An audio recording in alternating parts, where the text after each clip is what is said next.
लेकर? देखिए, ये पूरे देश के लिए एक दुखद क्षण है कि हमारे देश के कश्मीर के पहलगाम में जहाँ पर्यटक जाते हैं और उनको गोलियों से आतंकवादियों के द्वारा भून दिया जाता है। पूरे देश की 140 करोड़ जनता इस बात से काफ़ी दुखित है।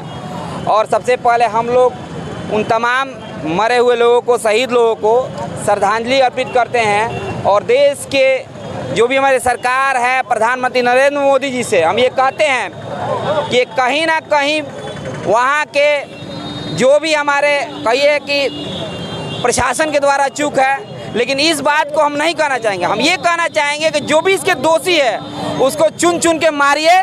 पूरा देश आपके साथ है, क्योंकि आपकी कमियों को, आपकी विफलताओं को हम बार बार कहते रहेंगे, सुनाते रहेंगे। लेकिन ये समय प्रधानमंत्री के साथ खड़े होने का है, देश के साथ खड़े होने का है। हम लोग खड़े हैं, पूरा देश के 140 करोड़ जनता, चाहे वो हिंदू हो, मुसलमान हो, सिख हो, ईसाई हो, जैन हो, ये आपसे चिल्ला के कह रहा है कि जो भी इसके दोषी है और जो भी आतंकवाद को बढ़ावा दे रहे हैं, पनाह दे रहे हैं, उनको खात्मा कीजिए। पूरा देश आपके साथ है। यानी कि गलती तो गलती है, लेकिन आखिर जो गलती हो गई, कुछ लोगों का ये भी कमेंट हमने देखा है कि कह रहे हैं ये लोग कि आखिर ये गलती हो कैसे गया, क्योंकि आतंकी जो भी है वो मंसूबा तो कुछ दिन से बना रहे होंगे। देखिए, अगर कमियों को देखा जाए तो हज़ार कमियां हैं, क्योंकि कोई भी आतंकी AK-47 के साथ आता है तो कहीं ना कहीं प्रशासन की बहुत बड़ी चूक है।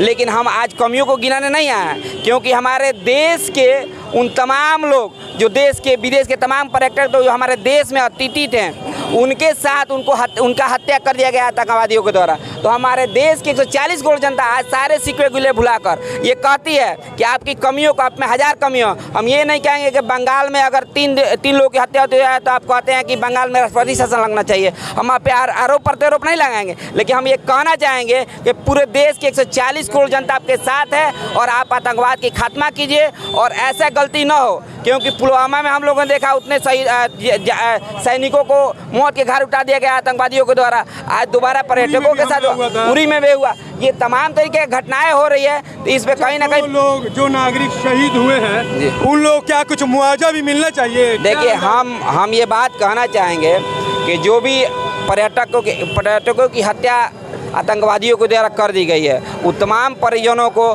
कम से कम 50-50 लाख मुआवजा देना चाहिए। और मुआवजा से पहले इस बात की गारंटी देना चाहिए कि उनके परिवार वालों को, देश के जो बच्चे थे, देश के जो पिता थे, किसी बच्चे के पिता थे, पुत्र थे, किसी के पति थे, उन तमाम लोगों को सच्ची श्रद्धांजलि तब होगी जब उन आतंकवादियों को चुन चुन के मारा जाएगा। अपना नाम बताना। मेरा नाम अमित कुमार, मैं मजदूर यूनियन में है। तो 2019 और 2025 में हमला कैसे हो गया? और सबसे बड़ी बहुत ही निंदनीय मतलब स्थिति है देश के, और इसमें सोचना नहीं है, इसको रिजल्ट चाहिए। आप हमला कर दो डायरेक्ट, आपके पास तीनों सेना मौजूद है। कहाँ हमला कर दे? किसे? आप अगर से पाकिस्तान कर रहे हो उसको हमला कर दो, उसको बर्बाद कर दो। और देश के अंदर से हमला हुआ है तो उसको बीच चौराहे पे खड़ा होकर गोली मार दो। लेकिन इसमें सवाल आरोप प्रत्यारोप करने के सवाल नहीं है। यहाँ पे है कि देश आपके साथ खड़ा है, 140 करोड़ जनता आपके साथ खड़ा है। हमें रिजल्ट चाहिए, इसमें कोई ये दो पेच वाली बात नहीं है, हमको बस रिजल्ट चाहिए।